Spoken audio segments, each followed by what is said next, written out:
Hello guys. इस video में हम डिस्कस करेंगे गुप्ता एंड गुप्ता बुक का subject CPM.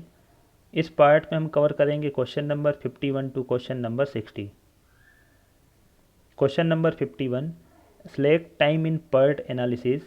Option A can never be greater than zero. Option B is always zero for critical activities. C can never be less than zero and option D is minimum for critical events. CPM के part first में हमने discuss किया था PERT और CPM, इन दोनों का हमने comparison देखा था। पर्ट इवेंट ओरिएंटेड होता है और सीपीएम एक्टिविटी ओरिएंटेड होगा। स्लैक हम किसका निकालते हैं, इवेंट का, और फ्लोट किसी एक्टिविटी का हम डिटरमाइन करते हैं। स्लैक का मतलब होता है difference between latest event time and earliest event time. Latest event time को हम रिप्रेजेंट करते हैं टी से, अर्लीस्ट इवेंट टाइम को टी से रिप्रेजेंट किया जाता है। इनकी डेफिनेशन हम पढ़ चुके हैं और हम एग्जाम्पल से भी इनको समझ चुके हैं कि किस तरीके से टी और टी किसी नेटवर्क में हम निकालते हैं और उससे स्लैक किस तरीके से निकाला जाता है। टी का मतलब हम देखेंगे थर्ड पॉइंट में, नेगेटिव स्लैक में। ये दोनों इक्वल होते हैं, टी और T. Slack can be positive, negative और zero depending upon the relationship between T and T. अब इनका रिलेशन क्या हो सकता है, टी ग्रेटर देन हो सकता है, बराबर हो सकता है, लेस देन हो सकता है। तीन कंडीशन हो सकती है। टी ग्रेटर देन होगा तो पॉजिटिव स्लैक होगा, टी बराबर होंगे तो जीरो स्लैक होगा, और टी यदि लेस देन होगा अर्लीस्ट इवेंट टाइम से तो उस कंडीशन में स्लैक नेगेटिव होगा। पॉजिटिव स्लैक हमें क्या इंडिकेट करता है, it is indication of an ahead of schedule condition. ये इंडिकेट करता है कि जो शेड्यूल कंडीशन है वो अहेड है, वो आगे है, ठीक है, और जो रिसोर्सेस है वो क्या है, एक्सिस है। सेकंड, जीरो स्लैक इंडिकेट करता है it is indication of an on schedule. तो ये इंडिकेट करता है कि हम क्या है, ऑन शेड्यूल कंडीशन पर हैं और रिसोर्सेस हमारे पास पर्याप्त रिसोर्सेस है। Negative slack when the scheduled time of completion T या T is less than T. जो शेड्यूल्ड टाइम ऑफ कंप्लीशन है टी वो यदि लेस देन हो जाता है टी से तो उस केस में नेगेटिव स्लैक होगा, और वो इंडिकेट करता है कि शेड्यूल कंडीशन क्या है, बिहाइंड है, पीछे है, ठीक है। क्यों, क्योंकि हमारे पास जो रिसोर्सेस है वो क्या है, उनकी कमी है। अब यहाँ पर क्रिटिकल पाथ देख लेते। क्रिटिकल पाथ क्या होगा, वैसे हम डिस्कस कर चुके। Critical path, the less this slack the more critical in event. यदि हम स्लैक निकालते हैं किसी इवेंट का और वो कम होगा, इसका मतलब क्या होगा, जितना कम होगा उतना ही वो इवेंट क्या होगा, क्रिटिकल होगा। और क्रिटिकल पाथ होता है, a critical path is one which connect the events having zero और मिनिमम स्लैक टाइम। जिस इवेंट का स्लैक टाइम मिनिमम होगा या जीरो होगा, उन इवेंट को जब आपस में कनेक्ट किया जाता है तो उस पाथ को हम क्रिटिकल पाथ कहेंगे। लेकिन ये सफिशेंट कंडीशन नहीं होगी किसी क्रिटिकल पाथ को हम यदि किसी नेटवर्क में बताते हैं कि ये क्रिटिकल पाथ है, उसके लिए सफिशेंट कंडीशन नहीं है। ये नेसेसरी कंडीशन है लेकिन सफिशेंट नहीं होगी। हम देखेंगे क्रिटिकल पाथ, इसी वीडियो में एक क्वेश्चन आएगा, वहाँ पर हम डिटेल में डिस्कस करेंगे। अभी सिर्फ आप इतना समझ लो कि जो क्रिटिकल पाथ होता है वहाँ पर स्लैक की वैल्यू जीरो या मिनिमम होती है। Question number 51, slack time in PERT analysis. Option A can never be greater than zero, तो ये तो इनकरेक्ट होगा, ग्रेटर देन जीरो हो सकता है। Is always zero for critical activities, incorrect. पहली बात तो यहाँ पर एक्टिविटी की बात हो रही है। Option C can never be less than zero, incorrect. और option D is minimum for critical events, correct होगा। क्रिटिकल इवेंट क्या होता है, जिसका स्लैक मिनिमम होता है। Question number 51, option D is correct.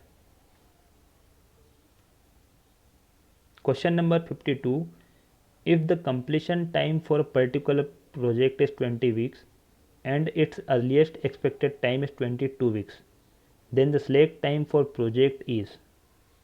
Slack time निकालना प्रोजेक्ट का, आपको कौन कौन से टाइम गिवन है। पर्टिकुलर प्रोजेक्ट का कंप्लीशन टाइम कितना, 20 वीक्स है।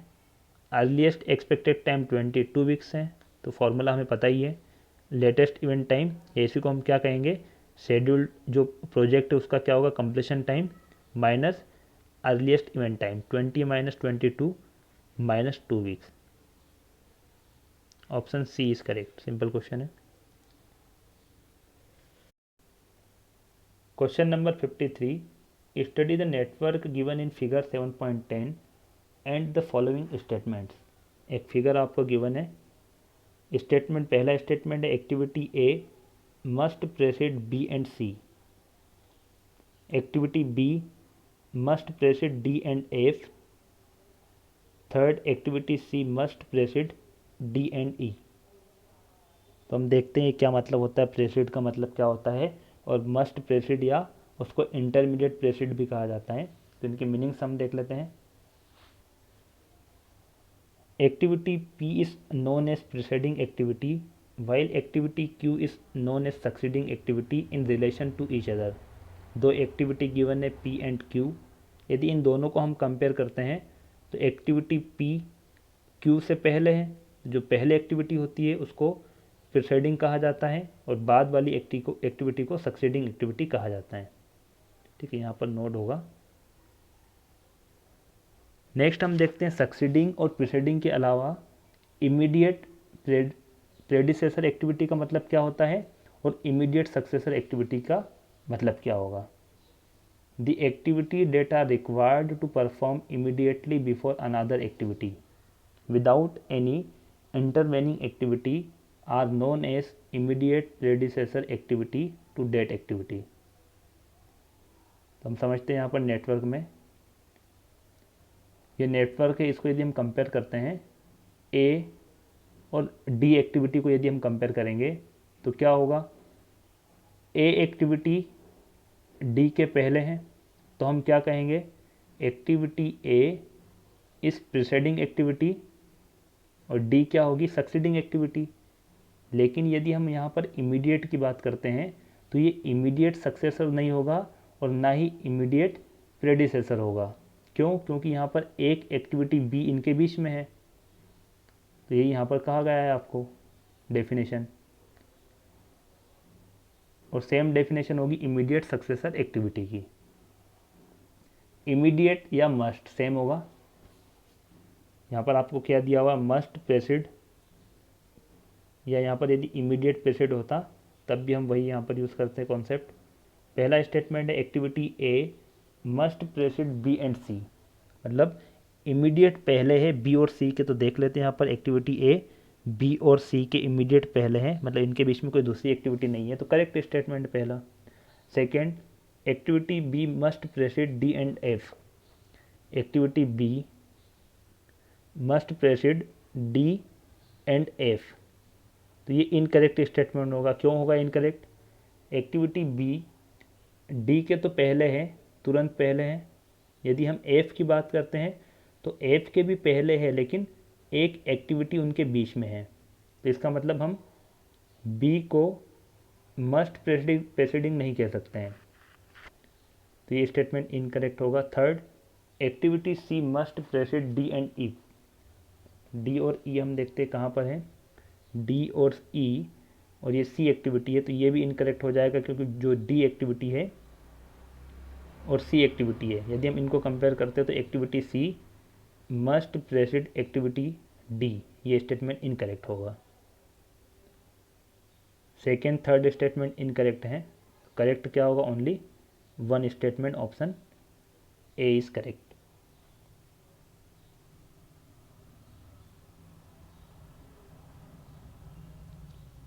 Question number 54, interfering float is the difference between option A total float and free float, option B total float and independent float, C free float and independent float, option D none of the above. Types of float में हमने तीन type तो पढ़ चुके हैं, ठीक है। ये क्वेश्चन मार्क आपको कमेंट करके बताना है कौन कौन से फ्लोट हमने पढ़े हैं। फोर्थ हम यहाँ पर देखते हैं इंटरफेरिंग फ्लोट क्या होता है। Interfering float of an activity, किसी भी एक्टिविटी का ही निकालते हैं हम float, is the difference between total float and free float. Total float और फ्री फ्लोट का जो डिफरेंस होता है उसको हम क्या कहेंगे, इंटरफेरिंग फ्लोट। और ये फार्मूला हम डिराइव करते हैं, ठीक है, टोटल फ्लोट का फार्मूला, फ्री फ्लोट, और इन दोनों का जो डिफरेंस होता है वो किसके बराबर होता है, हेड इवेंट जो स्लेक होगा उसके बराबर होगा। तो हम इंटरफेरिंग फ्लोट को क्या कह सकते हैं, हेड इवेंट स्लेक भी कह सकते हैं। और ये फार्मूला यहाँ पर देख सकते हो, इंटरफेरिंग फ्लोट क्या होता है, total float minus free float किसके बराबर होगा, हेड इवेंट स्लेक। और हेड इवेंट जे होता है, आई होगा टेल, तो एस जे का मतलब क्या होगा, head event slack. Question number 54, interfering float is the difference between total float and free float, option A is correct. यहाँ पर आपको कमेंट करके बताना है तीनों फ्लोट के नाम, और इनमें कंपैरिजन हमने देखा था, ठीक है, किसकी वैल्यू सबसे ज़्यादा होगी सीक्वेंस में आपको बताना है।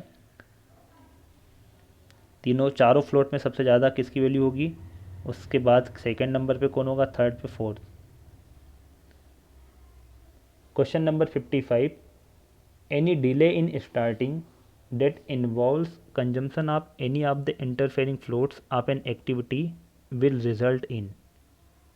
यदि स्टार्टिंग में कोई डिले होता है, ठीक है, और इंटरफेरिंग फ्लोट्स, यदि किसी एक्टिविटी का इंटरफेरिंग फ्लोट्स हैं, वो यदि उसका कंजम्पशन वहाँ पर इन्वॉल्व है, तो उसका रिजल्ट क्या होगा। इसका मतलब ये हुआ कि यदि कोई डिले होता है, और डिले होने से क्या हुआ है कि जो इंटरफेरिंग फ्लोट्स है उसका कंजम्पशन हो जाता है, जितना भी इंटरफेरिंग फ्लोट था। मान लो किसी एक्टिविटी का इंटरफेरिंग फ्लोट कितना था, 2 डेज था, और स्टार्टिंग में कोई डिले होने से वो इंटरफेरिंग फ्लोट्स उस एक्टिविटी का 2 डेज कम होकर 0 हो गया, क्योंकि वहाँ पर कंजम्पशन हो गया उसका।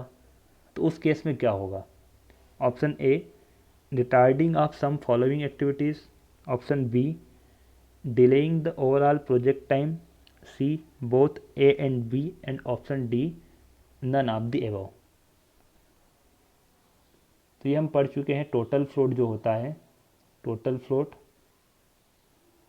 किसी भी एक्टिविटी को हम कितना डिले कर सकते हैं या कितना शिफ्ट कर सकते हैं, टोटल फ्लोट के बराबर। यदि टोटल फ्लोट से एक्सिस होता है टाइम, ठीक है, किसी एक्टिविटी को यदि हम शिफ्ट करते हैं या डिले करते हैं टोटल फ्लोट से ज़्यादा, तो उस केस में प्रोजेक्ट का जो ड्यूरेशन होता है वो चेंज होता है। यदि टोटल फ्लोट से कम टाइम के लिए किसी एक्टिविटी को, या टोटल फ्लोट के बराबर भी यदि हम किसी एक्टिविटी को डिले करते हैं या शिफ्ट करते हैं, तो उस केस में प्रोजेक्ट के ड्यूरेशन में, प्रोजेक्ट जितने टाइम में कंप्लीट होना था उतने ही टाइम में कंप्लीट होगा, उसमें कोई चेंजेस नहीं आते हैं। अगर टोटल फ्लोट को चेंज करने में चेंजेस नहीं आएंगे तो फ्री फ्लोट तो उससे कम होता है, तो और इंटरफेरिंग फ्लोट उससे ही कम होगा, ठीक है। तो यदि टोटल फ्लोट को चेंज करने से, किसी एक्टिविटी का टोटल फ्लोट है, यदि उसका कंजम्पशन होता है तो उसके कारण प्रोजेक्ट के ड्यूरेशन में चेंज नहीं आता है, तो इंटरफेरिंग फ्लोट में तो चेंज नहीं आएगा, क्योंकि हमने इन सभी को कंपैरिजन किया था किसकी वैल्यू ज़्यादा होती है किसकी कम होती है। Option A retarding of some following activities, तो ये ऑप्शन करेक्ट होगा। बी ऑप्शन इनकरेक्ट होगा, delaying the overall project time delay नहीं होगा यदि हम इंटरफेरिंग फ्लोट्स का कंजम्पशन करते हैं, ठीक है। यहाँ पर हम एग्जांपल से समझ लेते हैं और आपको क्लियर होगा। यदि कोई एक्टिविटी है उसका टोटल फ्लोट कितना है, 10 डेज है, फ्री फ्लोट कितना है, 6 डेज है, इंडिपेंडेंट फ्लोट मान लो 4 डेज है, ठीक है, और इंटरफेरिंग फ्लोट कितना हो जाएगा 4 डेज, 10 - 6 करेंगे तो कितना होगा 4 डेज। यदि किसी एक्टिविटी को टोटल फ्लोट 10 डेज का मतलब क्या होता है, उसको 10 दिन के लिए हम डिले कर सकते हैं।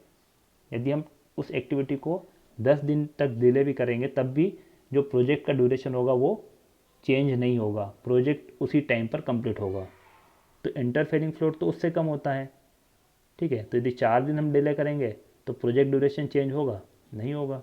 तो ऑप्शन बी इनकरेक्ट हो जाएगा, और ऑप्शन बी इनकरेक्ट है इसलिए सी भी इनकरेक्ट होगा, क्योंकि यहाँ पर बी दिया हुआ है।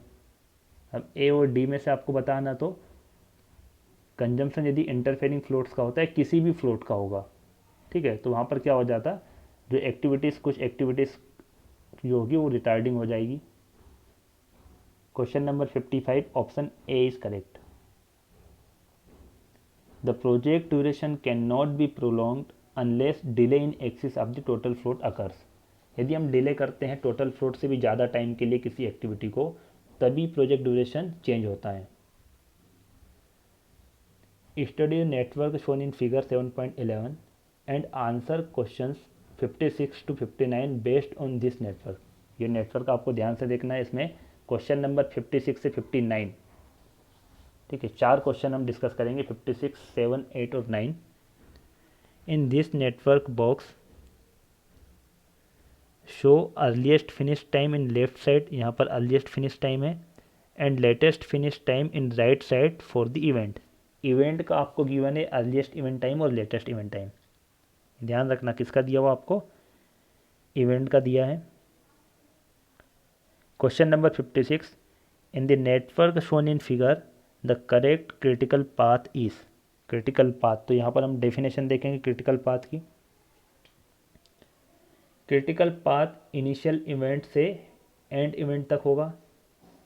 तो यहाँ पर क्रिटिकल पाथ यदि हम देखेंगे तो क्रिटिकल पाथ 1 से 9 तक होगा। अब कहाँ से हो सकता है वो पाथ, लेकिन 1 इवेंट उसमें होना चाहिए और लास्ट वाला इवेंट भी उसमें होगा।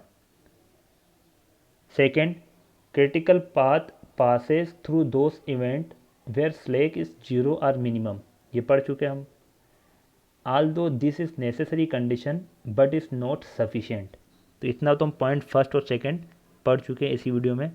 Third, in order to identify the critical path the float concept is more useful since it provides the necessary and sufficient conditions for the activity to be critical. तो यहाँ पर सफिशिएंट और necessary condition कौन provide करता है, float. तो हम float से देखेंगे कि क्रिटिकल एक्टिविटी कौन सी है, और जो क्रिटिकल एक्टिविटी होगी तो वहाँ पर पाथ भी हमें पता चल जाएगा कौन सा क्रिटिकल पाथ होगा। Fourth point, critical path is the longest path through the network and time along this path gives the project duration. तो क्रिटिकल पाथ लॉन्गेस्ट पाथ होता है, ये तो आपको पता ही है। Critical path joins those activities which are critical. Critical path can be easily determined with the help of total float calculations. The activities on the critical path are those activities that have total float equal to 0. हम total float calculate कर लेते हैं, ठीक है। total float का formula क्या होता है, total float हम निकाल चुके हैं। total float फॉर्मूला होता है TL minus TE minus TIJ। TL का मतलब होगा latest event time, TE earliest event time, और TIJ का मतलब होता है ड्यूरेशन ऑफ एक्टिविटी। यदि ए इवेंट की बात कर, ए एक्टिविटी की हम बात करते हैं, एक्टिविटी ए में लेटेस्ट इवेंट टाइम का मतलब 10 डेज, ये वाला होगा 10 डेज। और अर्लीस्ट इवेंट टाइम कौन सा होगा, अर्लीस्ट इवेंट टाइम 0। तो 10 माइनस 0, और ड्यूरेशन कितना है एक्टिविटी ए का 10 डेज। तो 10 माइनस 0 माइनस 10 कितना होगा, 0 होगा। अब यहाँ पर बाकी आप कैलकुलेट कर लेना, यहाँ पर मैंने वैल्यू लिख दी है। बी, सी, ई और के, ये 5 क्रिटिकल एक्टिविटी होगी क्योंकि इनका जो टोटल फ्लोट होगा वो 0 होगा। ऑप्शन ए, बी, ये दोनों इनकरेक्ट होंगे क्योंकि ये जो दिया हुआ है 1, 2, 4, 7, 9, ये पाथ इसमें जो एक्टिविटी होंगी वो क्रिटिकल एक्टिविटी नहीं होगी। कौन सी नहीं होगी वो हम देख लेते हैं। 1, 2 का मतलब होगा 1, 2 एक्टिविटी ए क्रिटिकल है। 2, 4 का मतलब एक्टिविटी सी, ये भी क्रिटिकल है। 4, 7 का मतलब डी एक्टिविटी, तो डी एक्टिविटी क्रिटिकल एक्टिविटी नहीं है, इसलिए ऑप्शन ए इनकरेक्ट होगा। इसी प्रकार ऑप्शन बी भी इनकरेक्ट होगा। ऑप्शन सी हम देखेंगे तो ऑप्शन सी करेक्ट होगा क्योंकि इसमें जितनी भी एक्टिविटी है वो सारी क्रिटिकल एक्टिविटी है, और ये पाथ लॉन्गेस्ट पाथ होगा 56। और इसका मतलब क्या होगा कि इस प्रोजेक्ट को 1 से 9, इवेंट 1 से 9 तक आने में कितना टाइम लगेगा, 56 days. Question number 56 option C is correct. Time में देख सकते हो टाइम कितना है, 56 डेज। ये भी क्वेश्चन पूछा जा सकता है। Question number 57, the number of critical activities in the network shown in figure. कितनी है क्रिटिकल एक्टिविटीज़, 5 होगी, और कौन कौन सी, ए, बी, सी, ई और K. Option B is correct. Question number 58, in which of the following activities of the network shown in figure the total float is maximum. Total float यदि हम calculate करते हैं तो जे और एम इन दोनों एक्टिविटी का कितना होगा, 24। Question number 58 option C is correct. और कितना होगा ये भी आप निकाल सकते हो, यहाँ पर कितना होगा 24। Question number 59, assertion A activity 5-7 is critical. देख लेते हैं हम 5-7 क्या है। 5-7 का मतलब क्या होगा, 5 to 7 एक्टिविटी ई, और एक्टिविटी ई का यदि हम टोटल फ्लोट निकालेंगे तो कितना होगा 0। तो एसर्शन तो करेक्ट है।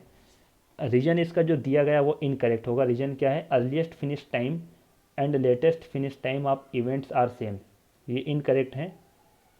एक्टिविटी 5-7 क्रिटिकल क्यों होगी, इसका रीज़न ये होगा, करेक्ट रीज़न क्या होगा, the total float for the activity 5-7 is 0। Activity 5-7 का टोटल फ्लोट 0 है, इसलिए वो एक्टिविटी क्रिटिकल होगी। जो आपको यहाँ पर रीजन दिया गया है वो इनकरेक्ट होगा। Question number 59 option A is correct. Assertion is correct but reason is not correct. हमने क्रिटिकल एक्टिविटी देखा था कि क्रिटिकल एक्टिविटी क्या होती है, जिसका टोटल फ्लोट 0 होता है। लास्ट क्वेश्चन है question number 60, a tractor whose weight is 20 tons has a drawbar pull of 2500 kg when operated on a level ground having a rolling resistance of 30 kg per ton.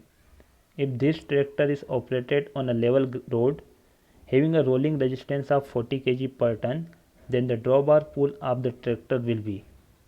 तो इस question को हम समझते हैं, concept क्या होता है, रोलिंग रेजिस्टेंस क्या होगा, पुल क्या होता है, ठीक है, ड्रॉबार पुल क्या होगा। ये कॉन्सेप्ट आपको समझ में आएगा तो आप इसमें से 2 ऑप्शन को तो स्किप कर देंगे, ठीक है, रिड्यूस और increase.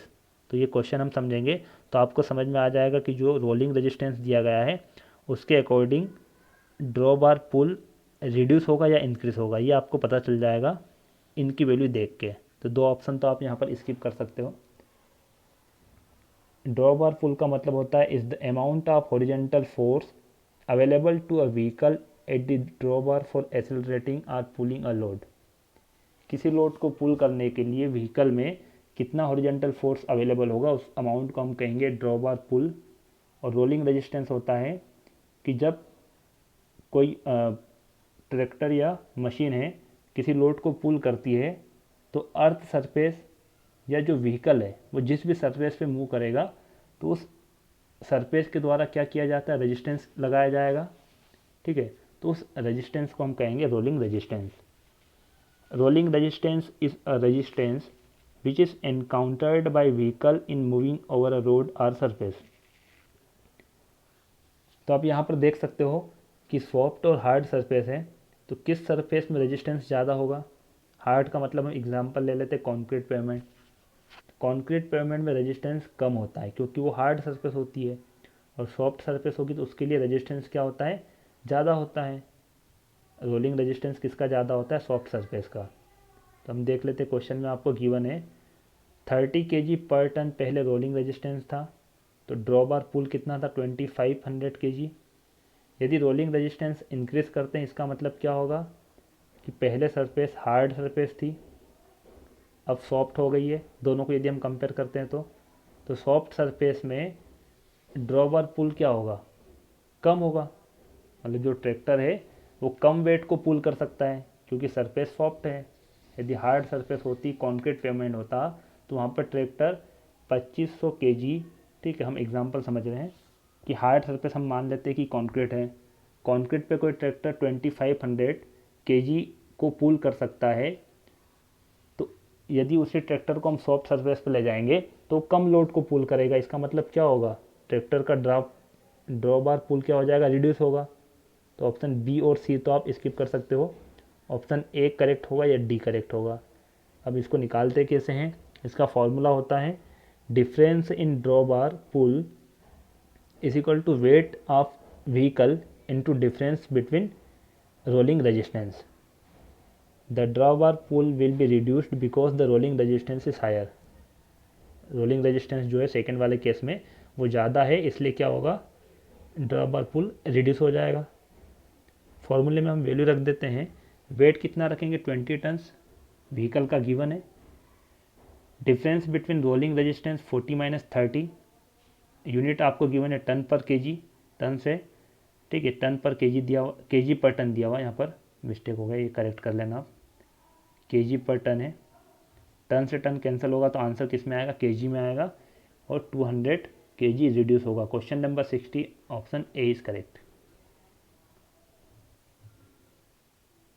Thank you for watching friends. Video अच्छा लगा तो लाइक कीजिए, कमेंट कीजिए और वीडियो को ज़्यादा से ज़्यादा शेयर कीजिए। चैनल पर नए तो चैनल को सब्सक्राइब कीजिए जिससे कि आपको लेटेस्ट वीडियो मिल सके। Thank you for watching.